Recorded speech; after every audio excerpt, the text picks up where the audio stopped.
Hi everyone, welcome to Dhatri health. నేను మీ శివాలి. మీరు చూస్తున్నట్టయితే ఈ మధ్యకాలంలో చిన్న పిల్లల దగ్గర నుంచి పెద్దవాళ్ళ దాకా హార్ట్ డిసీజెస్, హార్ట్ ప్రాబ్లం అన్నది చాలా కామన్గా మనం చూస్తున్నాం. హార్ట్ ప్రాబ్లమ్స్ నుంచి మనం బయటపడాలంటే ఒక ప్రాపర్ కార్డియాలజిస్ట్ దగ్గరికి వెళ్ళి మనం సజెషన్స్ తీసుకోవడం అన్నది కూడా అంతే ఇంపార్టెంట్. సో ఇవాళ మనతో పాటు ఉన్నారు డాక్టర్ రవిశంకర్ గారు, సీనియర్ కార్డియాలజిస్ట్. హాయ్ అండి, welcome to Dhatri health. Ravi గారు, అండ్ నేను రీసెంట్గా ఒక ఆర్టికల్లో చదివాను, లైక్ ఈ లాస్ట్ 1-2 ఇయర్స్ నుంచి ఒక టాపిక్ ట్రెండ్ అవుతుంది. ఏంటంటే అది intermediate fasting.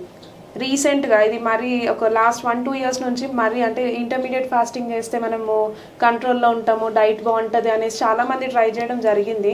So intermediate fasting వల్ల కూడా హార్ట్ అటాక్ వచ్చి చనిపోయినారు అనేసి నేను ఆర్టికల్లో చదివాను. సో అది ఎంతవరకు నిజము? ఇంటర్మిటెంట్ ఫాస్టింగ్ ఈజ్ గుడ్, కానీ ఇప్పుడు రీసెంట్ ఆర్టికల్స్లో ఏది వచ్చిందో ఇంటర్మిటెంట్ ఫాస్టింగ్ వల్ల ఎక్కువ కాదు, అంటే సేమే వస్తున్నది, plus 1 or 2% P value is non significant. So ఏదైనా ఒక పర్సన్కి మినిమం థింగ్ ఏది ఉన్నదో దాని గురించి చేసుకుంటే ఇంటర్మిటెంట్ ఫాస్టింగ్ ఈజ్ గట్. మేము భోజనం చేసాం, అది టోటలీ రావాలి, బయటికి రావాలి అంటే 12 గంటలు పడుతుంది. ఎందుకంటే స్మాల్ ఇంటెస్టైన్, లార్జ్ ఇంటెస్టైన్ ఇవన్నీ నుంచి క్లియర్ రావాలి అంటే 12 అవర్స్ పడుతుంది. సో గ్యాప్ అట్లీస్ట్ ఒక మీల్కి ఇంకొక meal or per day at least 12 hours gap ఇవ్వాలి. సో మీరు డిన్నర్ 7 o'clock చేస్తారు, మళ్ళీ బ్రేక్ఫాస్ట్ 8 o'clock చేస్తారు, అంటే మోర్ దెన్ 12 అవర్స్ గ్యాప్ వచ్చింది. సో అది చేసుకుంటే చాలు. ఇంటర్మిటెంట్ ఫాస్టింగ్ ఏది ఉన్నదో ఇప్పుడు రీసెంట్ వన్ ఆఫ్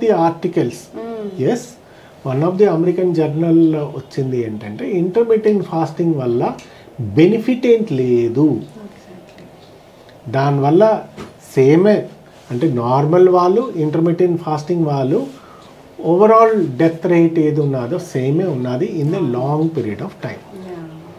సో బేసిక్గా మీరు ఫుడ్ తీసుకోండి, రెగ్యులర్ ఎక్సర్సైజ్ చేసుకోండి, some minor lifestyle modification చేసుకోండి, 100% మీ హెల్త్ బాగుంటుంది. ఓకే, సో ఇప్పుడు ఇంటర్మీడియట్ ఫాస్టింగ్ అయితే మనకి చేసిన వాళ్ళు చేయండి, కానీ అంత అంత చాలా ఒక 24 hours ఫాస్టింగ్ ఉండి దాని తర్వాత మళ్ళీ తిని అంత వద్దు. 12 hours గ్యాప్ ఇవ్వండి. ఓకే, సో ఇంకొక క్వశ్చన్, ఇప్పుడు జనరల్గా అసలు మొత్తానికి అంటే లైక్ ఇప్పుడు నేను ఎగ్జాంపుల్ తీసుకున్నాను, నేను ఫిట్గా ఉన్నాను, సో నాకు ఫ్యూచర్లో అసలు హార్ట్ ప్రాబ్లమ్సే రావద్దు అంటే, హార్ట్ పెయిన్స్ అంటే ఎలాగో వస్తాయి, హార్ట్ ప్రాబ్లమ్స్ రావద్దు అంటే ఏం చేయాలి? Like any medicines for that? No medicine, always prevention is better than cure. So heart attack రావద్దు అంటే బేసిక్ 4-5 ఏది చెప్పానో ప్రివెంటివ్ మెజర్ చేయాలి, రెగ్యులర్ ఎక్సర్సైజ్ చేయాలి, compulsory at least 45 minutes to 1 hour చేయాలి, ప్రాపర్ హెల్దీ డైట్ తీసుకోండి. నెంబర్ 3 అవుతున్నది మెంటల్ స్ట్రెస్ ఏది ఉన్నదో అది లెవెల్ కొంచెం తగ్గించండి. మీరేం స్ట్రెస్ వల్ల మీకు ఏం సాధించలేరు, మీరు హాయిగా కూల్గా స్ట్రెస్ ఫ్రీ అయ్యి దానికి సొల్యూషన్ ఏదో తీసుకొని స్ట్రెస్ ఫ్రీ అయ్యి. సో 3 స్ట్రెస్ వద్దు. 4th స్మోకింగ్ చేస్తున్నారా అది బంద్ చేయండి. 5th ప్రాపర్గా నిద్ర తీసుకోండి, అట్లీస్ట్ 7 to 8 hours తీసుకోండి. మీకు బీపీ పేషెంట్కి ఏదైనా బీపీ ఉన్నది అనుకోండి, బీపీ కంట్రోల్ చేసుకోండి, 130/80 రావాలి. షుగర్ ఉన్నది అనుకోండి, షుగర్ కంట్రోల్ చేసుకోండి, HbA1c 6 ఉండాలి. కొలెస్ట్రాల్ లిపిడ్ ప్రొఫైల్ ఏది ఉన్నదో అది LDL level, HDL level and VLDL level, triglyceride level అది విత్ ఇన్ కంట్రోల్ చేసుకోండి. ఇవన్నీ మినిమం బేసిక్ మీ చేతిలోనే ఉన్నది. ఇది చేసుకుంటే అట్లీస్ట్ 50% ఛాన్సెస్ మీకు హార్ట్ అటాక్ రాదు. సార్, ఇప్పుడు సెల్ఫ్ చెకింగ్ అన్నది ఇప్పుడు మీరు అన్నారు కదా, కార్డియాలజిస్ట్ దగ్గరికి వెళ్ళడం ఇంపార్టెంట్ సెల్ఫ్ చెకింగ్ అంటే అని, బట్ కొన్ని సిచ్యువేషన్స్లో లైక్ మనం ఇమీడియట్గా కార్డియాలజిస్ట్ దగ్గరికి వెళ్ళలేకపోయే సిచ్యువేషన్స్లో ఆ సెల్ఫ్ చెకప్ మనకి ఎంతవరకు హెల్ప్ చేస్తుంది? సెల్ఫ్ చెకప్ అంటే మినిమం మీకు బీపీ ఉన్నది, హోమ్ బ్లడ్ ప్రెషర్ మానిటరింగ్ అంటే మీరు బీపీ ఇంట్లో ఎలక్ట్రానిక్ అవుని ఏంటవుని ప్రాపర్ కెలిబ్రేషన్ అవుని మీరు అది బీపీ చెకప్ చేయించుకోండి. షుగర్ పేషెంట్స్కి home monitoring like sugar test మీరు రెగ్యులర్గా చేయించుకోండి, నెలకు ఒకసారి ల్యాబ్కి వెళ్ళి చేయించుకోండి, కొలెస్ట్రాల్ ల్యాబ్కి వెళ్ళి చేయించుకోండి. ఈ 2 తప్ప మీరు ఇంకేం సెల్ఫ్ చెకింగ్ చేయలేరు. ఓకే. సపోజ్ ఒక పర్సన్కి హార్ట్ అటాక్ వచ్చి చెస్ట్ పెయిన్ వస్తే వాళ్ళు నియరెస్ట్ కార్డియాలజిస్ట్ ల్యాబ్ అయినా ఒక ఫిజిషియన్ దగ్గరికి వెళ్ళి ఒక ఈసీజీ సెంటర్ ఎక్కడైనా అది చేయించుకోండి. ఓకే. ఈసీజీలో చేంజెస్ ఉన్నదా లేదా ఫస్ట్ తెలిసిపోతుంది. ఓకే. సపోజ్ చేంజెస్ లేకపోతే ఒక బ్లడ్ టెస్ట్, ట్రోపాయిడ్ టెస్ట్ ఉంటుంది, ఇకోకార్డియోగ్రఫీ ఉంటుంది. దాంట్లో సుమారుగా మీకు తెలిసిపోతుంది హార్ట్ అటాక్ వచ్చిందా లేదా.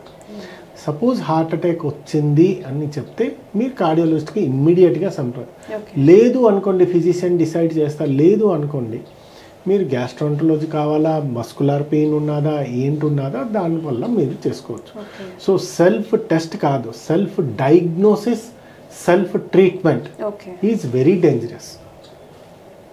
Self diagnosis and self treatment is dangerous. Self test is good. Self test like BP checkup చేయించుకోండి, షుగర్ చెకప్ చేయించుకోండి. Self test is always better. ఇప్పుడు హార్ట్ స్ట్రోక్ వచ్చే పేషెంట్స్ కానీ వాళ్ళకి ఏమైనా సిమ్టమ్స్ ఏమైనా తెలుస్తున్నాయా? ఎలాంటి సిమ్టమ్స్ వస్తుంటాయి వాళ్ళకి బేసిక్గా? మంచి క్వశ్చన్ అండి. ఇప్పుడు ఎవరికైనా రిస్క్ ఫ్యాక్టర్, సపోజ్ ఒక పర్సన్ స్మోకింగ్ ఉన్నారు, డయాబెటీస్ ఉన్నారు, హైపర్ టెన్షన్ ఉన్నారు, కొలెస్ట్రాల్ హై ఉన్నది, అసలు ఎక్సర్సైజ్ చేయరు, జంక్ ఫుడ్ చేస్తున్నారు, సమ్ రిస్క్ ఫ్యాక్టర్ పేషెంట్స్కి చెస్ట్ పెయిన్ ఏది వచ్చిందో హార్ట్ అటాక్ లక్షణాలు ఏదో నేను చెప్తున్నాను. ఓకే. చెస్ట్ పెయిన్ ఏదో వచ్చిందో లెఫ్ట్ సైడ్కి వచ్చి చెయ్యి, లెఫ్ట్ హ్యాండ్ గుంజుతుంది. నొప్పి ఏదో ఉంటుందో ఒక బండ రాయి ఛాతి మీదన పెట్టేసినట్టుగా ఉంటుంది. ఈ చెస్ట్ పెయిన్ ఏదో, హార్ట్ పెయిన్స్ ఏదో వస్తుందో కొంచెం ఏదైనా ఎక్సర్సైజ్ చేసుకుంటే, లేకపోతే నడుస్తే, లేకపోతే ఏదైనా పని చేస్తే ఎక్కువ అవుతుంది. కానీ గ్యాస్ట్రిక్ పెయిన్లో అట్లా ఉండదు. గ్యాస్ట్రిక్ పెయిన్ ఆల్వేస్ ఇపిగాస్ట్రియం టైంలో ఉంటుంది. అది ఏదైనా రెగ్యులర్గా వస్తుంటుంది, పోతుంటుంది 4-5 years పెట్టి. అది నడవని, కూర్చోండి, పడుకోండి అట్లాగే ఉంటుంది. కానీ హార్ట్ పెయిన్ ఏది ఉన్నదో కొంచెం నడుస్తే ఎక్కువ అవుతుంది, కూర్చుంటే తగ్గిపోతుంది. ఓకే. ఇది ఫస్ట్ పెయిన్. పెయిన్ ఏది ఉంటుందో లెఫ్ట్ సైడ్కే కాదు, ఈ గొంతుకులో కూడా నొప్పి వస్తుంది, యాంగిల్ ఆఫ్ మండిబుల్లో కూడా వస్తుంది, బ్యాక్లో కూడా పెయిన్ వస్తుంది, రైట్ సైడ్లో కూడా రావచ్చు. సో ఎక్కడైనా రావచ్చు. అట్లాగే లెఫ్ట్ సైడ్లోనే వస్తుందని కాదు, మోస్ట్లీ బ్యాక్ సైడ్ కూడా రావచ్చు. సో ఈ పెయిన్ ఏది ఉన్నదో అందరికీ రాదు. ఒక పర్సన్ డయాబెటీస్ పేషెంట్కి రాదు, ఒక హార్ట్ ఫెయిల్యూర్ పేషెంట్కి రాదు. సో పెయిన్ ఏది ఉన్నదో ఓన్లీ నాన్ డయాబెటిక్ పేషెంట్కి మెయిన్లీ వస్తుంది. ఇది ఫస్ట్ చెస్ట్ పెయిన్. సెకండ్ అవుతున్నది బ్రెత్లెస్నెస్, ఆయాసం, మొస ఏది ఉన్నదో అగులు బుగులు అది వస్తుంది సెకండ్. సో మొస ఏది వస్తుందో అది కూడా మీకు చెస్ట్ పెయిన్ అండ్ ఆయాసం ఒకసారి వస్తుంది. మూడోది అవుతున్నది చెమట్లు, స్వెట్టింగ్ ప్రొఫ్యూజ్గా రావచ్చు. ఫోర్త్ అవుతున్నది ఫెటిగబిలిటీ, అంటే అలసట అయిపోతారు, కొంచెమైనా పని చేయడానికి లేదు. ఐదోది అవుతున్నది దడదడ వస్తుంది, ఎప్పుడప్పుడు రావచ్చు.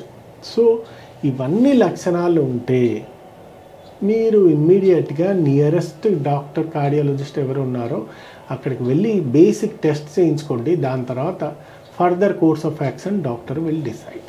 ఓకే. సో చూసారు కదా, లైక్ ఇట్లాంటి హార్ట్ డిసీజెస్ అన్నది ఇప్పట్లో కామన్. నేను ముందు చెప్పినట్టే ఇప్పుడు కూడా చెప్తున్నాను. సో మీకు చిన్న చేంజ్ ఏమైనా, మీకు చిన్న పెయిన్ వచ్చినా కూడా లైక్ డెఫినెట్లీ మీ దగ్గర ఉన్న దగ్గరలో ఉన్న కార్డియాలజిస్ట్ దగ్గరికి అయితే ఖచ్చితంగా వెళ్ళండి. ఎందుకంటే సెల్ఫ్ ప్రివెన్షన్ అంటే సెల్ఫ్ ప్రికాషన్ కూడా చాలా డేంజరస్ మీరు చెప్పినట్టు. So thank you so much sir for giving the valuable information. Thank you.